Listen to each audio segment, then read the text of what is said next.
یہ تھوڑا بیس بڑھا دیں آواز کا، صلوات پڑھے محمد و آل محمد۔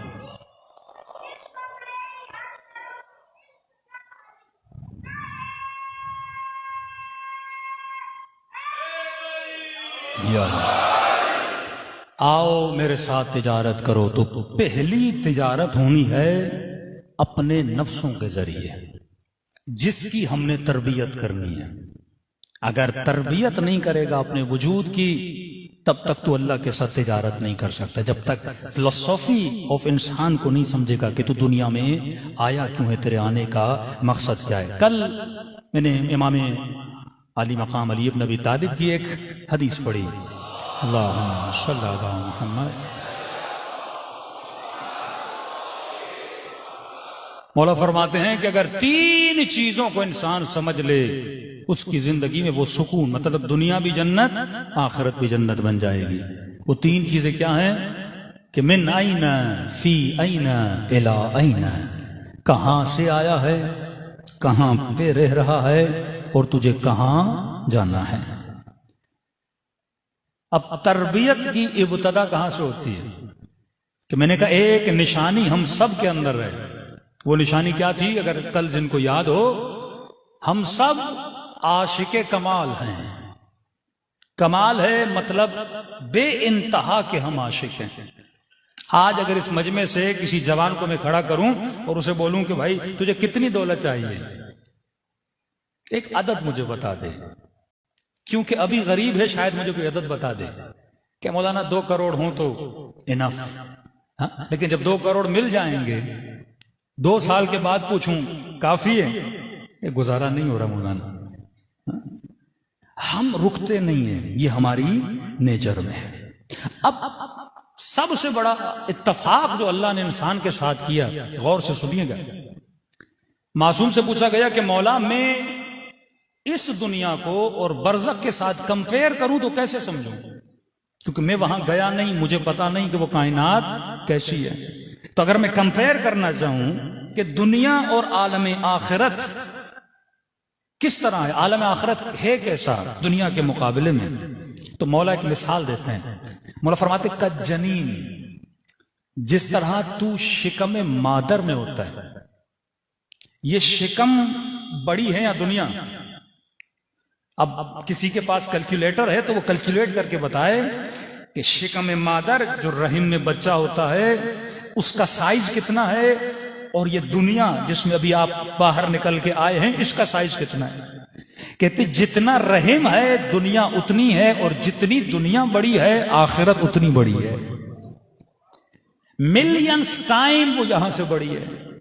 یہاں کی لذتوں کو ملٹیپلائی ملینز کرو، وہ آخرت بن جاتی ہے۔ کہ میں نے ایک حدیث آپ کی خدمت بیان کی کہ فرماتے ہیں یہاں جتنے بھی دنیا کے مزے ہیں وہاں ایک چیز کھاؤ گے اس کے 50,000 لذتیں ہیں۔ یہ کمپیریزن مولا علی کر رہے ہیں کہ آپس میں اگر کمپیئر کرو تو آخرت اتنی بڑی ہے۔ دوسرا فرمایا کہ جس طرح تو شکم مادر میں بڑا ہوتا ہے اسی طرح تو اس دنیا میں بڑا ہوتا ہے۔ ایک مثال دوں تاکہ آپ کا ذہن کھلے۔ فرماتے دیکھو شکم ماں کی شکم میں بچہ ہوتا ہے، پہلا پیٹ جس میں تو جاتا ہے وہ ماں کا ہے، دوسرا پیٹ جس میں تو آتا ہے وہ دنیا ہے، اس پیٹ سے نکل کے تو جہاں جاتا ہے وہ عالم برزخ ہے۔ یہ بھی ایک پیٹ ہے جہاں تو پل رہا ہے۔ اب مولا نے کیونکہ مثال دی ہے تو ساری علمی باتیں بھی وہیں سے آپ کو نکلیں گی اور آپ کو سمجھ میں آئیں گی۔ پہلی چیز، وہ بچہ جو شکم مادر میں ہوتا ہے اس شکم میں خدا نے اس بچے کو کئی چیزیں عطا کی ہیں۔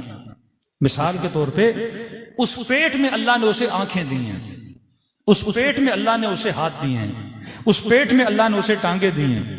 لیکن ذرا یہ سوچئے اس پیٹ میں یہ ہاتھ کسی کام کے ہیں؟ پیٹ میں دیکھ نہیں سکتا پر آنکھیں ہیں، وہاں بولتا نہیں پر زبان ہے، وہاں سنتا نہیں پر کان ہے، وہاں اس کو چلنا نہیں پر پاؤں دیے ہیں، وہاں اس کو کوئی کام نہیں کرنا پر ہاتھ دیے ہیں۔ کہ مولا کیوں دیے ہیں؟ کہ جو وہاں دے رہا ہے وہاں کے لیے نہیں دے رہا، یہاں کے لیے دے رہا۔ لیکن اسے نہیں پتا مجھے کیوں دیا جا رہا ہے، اسے علم نہیں ہے۔ اور اگر پیٹ میں رہتے ہوئے بچے کو یہ بتاؤ گے میرے لال اللہ نے تجھے آنکھیں دی ہیں، باہر کوئی بہت بڑی دنیا ہے، کہ پاگل کسی اور کو بناؤ، میری تو یہی دنیا ہے۔ بھائی اللہ نے تجھے کان دیے، باہر بڑی اچھی اچھی آوازیں سننے کو ملیں گی، کہ نہیں میں اندر ہی صحیح ہوں۔ کہ اللہ نے تجھے ٹانگیں دیے، باہر جا کر چلنا ہے، ہاتھ دیے ہیں، دنیا میں بہت کچھ ہے، کہے گا نہیں میرا سب کچھ یہاں ہے۔ بالکل اسی طرح جب دنیا والوں کو بتاتے ہیں نا یہاں جو کچھ اللہ دے رہا ہے یہاں کے لیے نہیں دے رہا، وہاں کے لیے دے رہا ہے۔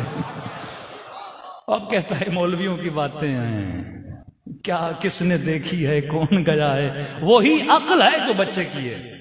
تبھی قرآن کہتا ہے لا تشعرون، تمہیں پتا ہی نہیں، تو سوچ بھی نہیں سکتا وہ کائنات کیسی ہے۔ وہاں کی ایک جھلک اور ایک لذت کو دیکھ لے۔ بھائی کیا دکھایا تھا امام حسین نے شب عاشور دو انگلیوں کے بیچ میں؟ برزخ دکھائی تھی نا ان کو۔ جناب زہیر کو خیمے میں بلا کر امام حسین نے کیا بتایا، کیا دکھایا؟ زہیر نے جب دیکھ لیا اپنا باغ، اپنی دولت، اپنی ملکیت سب کچھ دے دی، کہ جو حسین نے دکھایا ہے اس کے مقابلے میں یہ ذرہ بھی نہیں ہے۔ اب جس کا تصور اتنا بڑا ہو جائے، اب یہ نہیں سوچتا کہ میں اللہ کی راہ میں مثلا 1000 دے رہا ہوں تو ضائع ہو رہا ہے، نہیں۔ اب یہ نہیں سوچتا اللہ کی راہ میں 1 لاکھ دے رہا ہوں تو ضائع ہو رہا ہے، اب یہ نہیں سوچتا میں خمس دے رہا ہوں تو ضائع ہو رہا ہے، کسی یتیم کو پال رہا ہوں، اسے پتا ہے یہ مال اللہ نے یہاں کے لیے نہیں دیا، وہاں کے لیے دیا ہے۔ یہ آنکھیں ہاں دنیا میں استفادہ کرتے ہو، لیکن آنکھیں اس لیے دی تاکہ تو قرآن پڑھے، زبان اس لیے دی تاکہ تو ذاکر بنے۔ اب ایک سوال کروں گا کیونکہ یہ ٹاپک تھوڑا ڈیپلی ہے، اس کو سمجھانے میں بھی تھوڑا تھوڑا کر کے سمجھانا پڑے گا۔ ایک سوال اکثر ہم پوچھتے ہیں انسان کیا ہے؟ ہمارے استاد اخلاق کہتے تھے یہ سوال نہیں کرو انسان کیا ہے، کیونکہ جب تک آپ کو یہی نہیں پتا میں کیا ہوں تب تک آپ اپنے لیے وہ کچھ نہیں کرو گے۔ جب آپ کو اپنی ویلیو کا نہیں پتا، یہ بالکل ایسے ہے کہ گدھے کی گردن میں ہیرا ڈال دو، گدھے کو کیا پتا ہیرا کیا ہے۔ اللہ نے ہمیں روح دی، ہمیں نہیں پتا روح کا پاور کیا ہے، ہمیں نہیں پتا کہ ہم کیا کریٹ کرنے آئے۔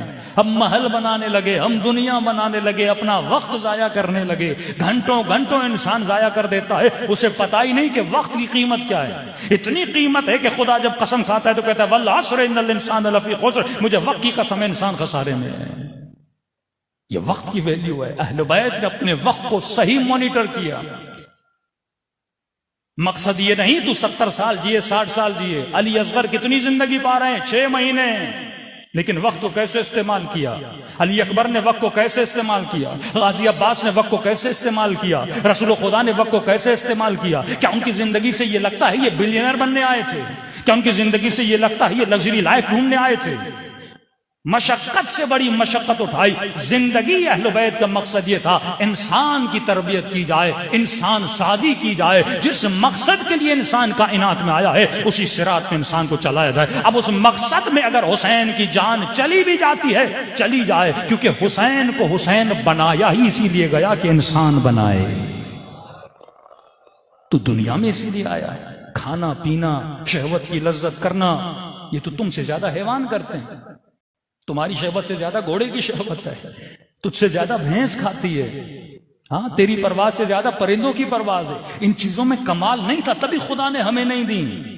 اگر پرواز کرنا کمال ہوتا خدا ہمیں پر دیتا، اگر شہوت کمال ہوتی تو خدا گھوڑے جتنی شہوت دیتا، اگر دید میں کمال ہوتا کہ ہم دور دور تک دیکھیں تو خدا اپنا عقاب کی آنکھیں ہمیں عطا کرتا، اگر سونگنے میں کمال ہوتا تو کتے والی طاقت ہمیں دیتا۔ یہ طاقتیں خدا نے ہمیں نہیں دی۔ اگر زیادہ اولاد پیدا کرنا کمال ہوتا تو خدا انسان کو ایک ساتھ اتنے بچے دیتا جتنے حیوانوں کو دیتا ہے۔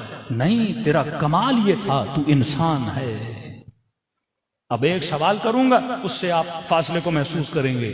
یہ مت سوچئے انسان کیا ہے، 100 تعریفیں کی گئیں، ڈیفینیشنز بتائی گئیں کہ انسان کیا ہے۔ جو ہمیں حوزہ علمیہ میں تعریف پڑھائی جاتی ہے وہ یہ ہوتی ہے الانسان حیوان ناطق۔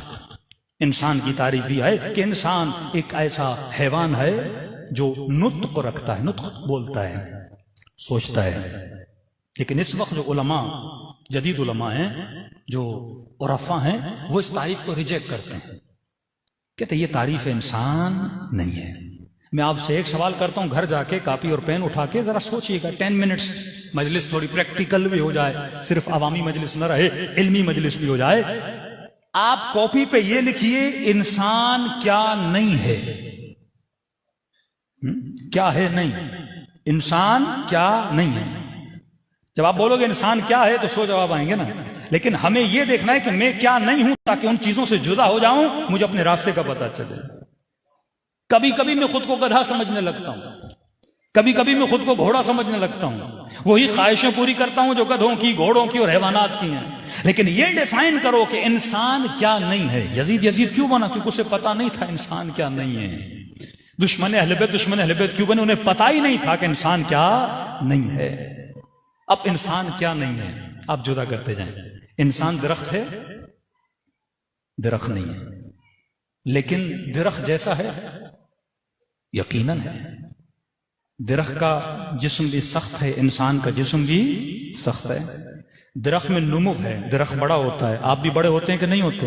پودا چھوٹا ہوتا ہے, بڑا ہوتا ہے.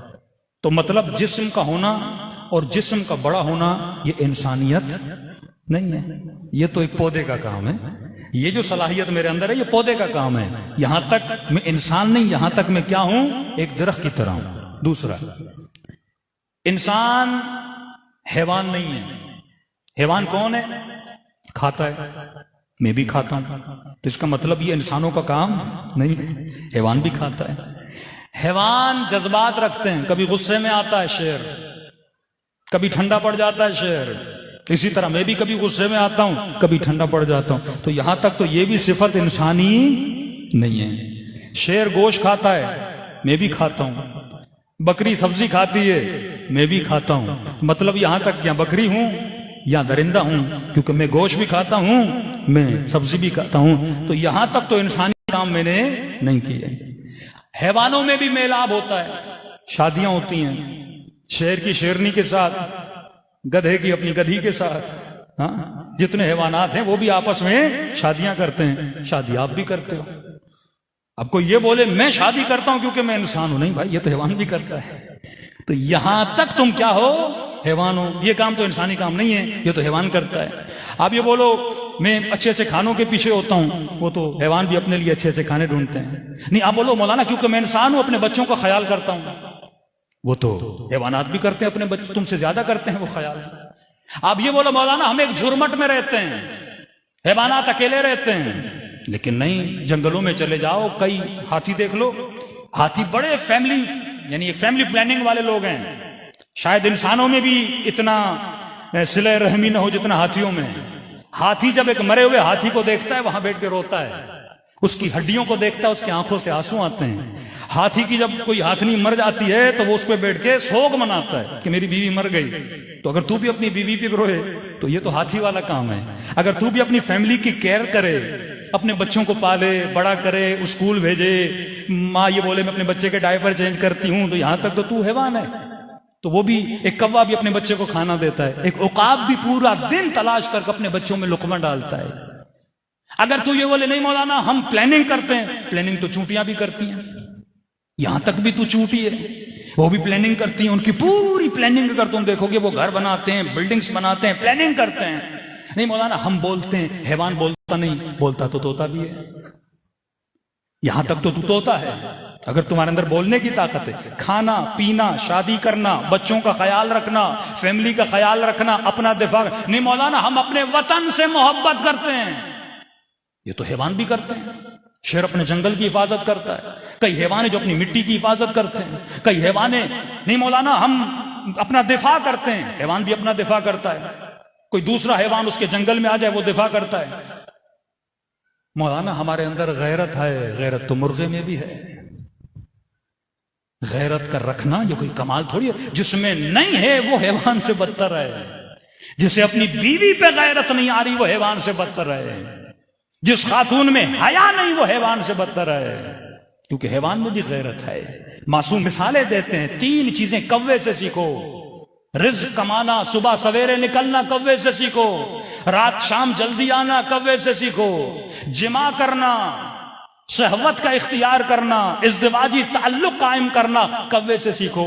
انہوں نے کیا بتایا انگریزوں نے کہ ہم حیوان سے بدتر ہیں, کوے والا بھی حیا ہمارے وجود میں نہیں ہے. کہ غیرت سیکھنی, معصوم کا کلام ہے, غیرت سیکھنی ہے مرغے سے سیکھو. انگریز مرغے سے گیا گزرا ہے نا. مولانا ہم لبرل ہیں. اب وہ یہ صفات حسن کو صفات رذیلہ بنانے کو شیطان سے سیکھے. اسلام میں غیرت اور حسد، حسد صفت رذیلہ بری صفت ہے، غیرت صفت حسنہ اچھی صفت ہے. اب وہ کہتے ہیں غیرت کا مطلب ہے جیلسی، غیرت کا مطلب ہے حسد. اگر اس کی بیوی کو کوئی دیکھتا ہے تو اس کو غیرت تو آتی ہے نا بائی نیچر. جب مرغے کو آتی ہے تو انسان کو کیوں نہیں آئے گی؟ تو اس کو بولتا نہیں ڈونٹ بی جیلس، جیلس نہیں ہو جاؤ، یہ تمہارے اندر حسد ہے.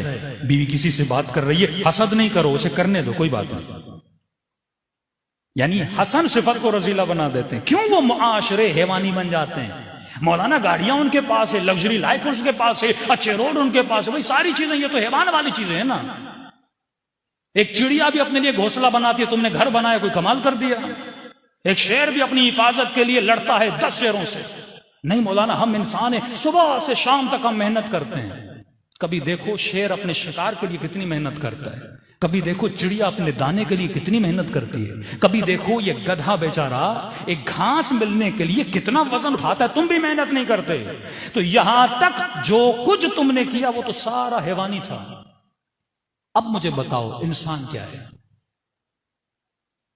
یہاں تک تو سب کچھ حیوان تھا. کھانا پینا، بچے، گھومنا پھرنا، سب کچھ حیوان تھا. پیسے جمع کرتا ہوں، حیوان بھی اپنے لیے ذخیرہ اندوزی کرتا ہے. چیٹیاں بھی اپنے لیے، چیٹی کو جہاں چاول کا دانہ ملے نا جمع کرتی جاتی. اچھا اس کی کوئی لمٹ نہیں ہے، یہ نہیں کہ میرا گھر بھر گیا، اسے جہاں ملے گا وہ لے کر جائے گی. وہی صفت جو انسان میں ہے. ابھی کتنے سال زندہ رہو گے؟ کہ مولانا میکسیمم 70 سال. چلو مہینے کا خرچہ کتنا ہے؟ بہت زیادہ کھا لو 5 لاکھ، ملٹی پلائی کرو 60 سے 5 کروڑ چاہیے نا. نہیں مولانا بچوں کے لیے بھی رکھنا ہے. چلو بچہ کتنا جیے گا؟ 60 سال. بہت اپنی پوری فیملی کا بھی لگا دے، لیکن انسان کا پیٹ بھرتا نہیں، اس سے زیادہ اسی چیٹی کی طرح جمع کرتا جاتا ہے. تو یہاں تک تو کیا ہے؟ حیوان ہے. کسی نے کہا مولانا ایک صفت ہے. اب یہ سوچیے، اگر آپ کے اندر جواب نہیں آ رہا، اس کا مطلب پورے مجمع کو نہیں پتا انسان کیا ہے. ہم نے یہی تعریف کی انسان بولتا ہے، ہم نے یہ کہا انسان بچے پیدا کرتا ہے، ہم نے یہ کہا انسان میں یہ ساری صفات جو میں بتا رہا ہوں صفات حیوانی ہیں، صفات انسانی نہیں ہیں. یہاں تک ہم حیوان ہیں. ایک صفت جو ہمیں حیوان سے جدا کرتی ہے، وہ صفت حیوان میں بھی ہے لیکن ہمارے اندر کچھ زیادہ ہے. کون سی صفت؟ صفت تربیت. شیر درندہ ہے، انسان جب اس شیر کو تربیت دیتا ہے تو شیر اپنی درندگی کو چھوڑ دیتا ہے. ایسا ہے کہ نہیں؟ بندر کو تربیت دی آپ نے، ناچنے لگا. شیر کو تربیت دی، درندگی چھوڑ دی. لیکن جب حیوان کو تربیت دیتے ہو اس کی تربیت کی لمٹ ہے. یہ نہیں کہ شیر کو گاڑی چلانا سکھاؤ فوراً ہائی وے پہ شیر گاڑی چلائے، نہیں. شیر کو جہاز اڑانا سکھاؤ، نہیں. اس کی تربیت کی ایک لمٹ ہے، کیونکہ وہ حیوان ہے، وہ لمیٹڈ تربیت پاتا ہے. طوطا گھر میں لاؤ گے لمیٹڈ لفظ سیکھے گا. یہ نہیں کہ اسے پورا قرآن یاد کروا دو، نہیں. ایک نعرہ سیکھ لے گا، ایک لعنت سیکھ لے گا، ایک گالی سکھا دو گے، ایک اچھا جملہ سکھا دو گے. اس سے زیادہ طوطا کچھ کر نہیں سکتا. فرمایا یہاں سے فرق انسان اور حیوان ثابت ہوتا ہے. حیوان کمپلیٹ تربیت پانے کی صلاحیت نہیں رکھتا، وہ محدود تربیت پاتا ہے. لیکن انسان کو اللہ نے انسان بنایا کیونکہ انسان لا محدود تربیت پا سکتا ہے. یہ جب لشکر یزید میں تھا، حسین اسے تربیت دے کے حر بنا دیتے ہیں.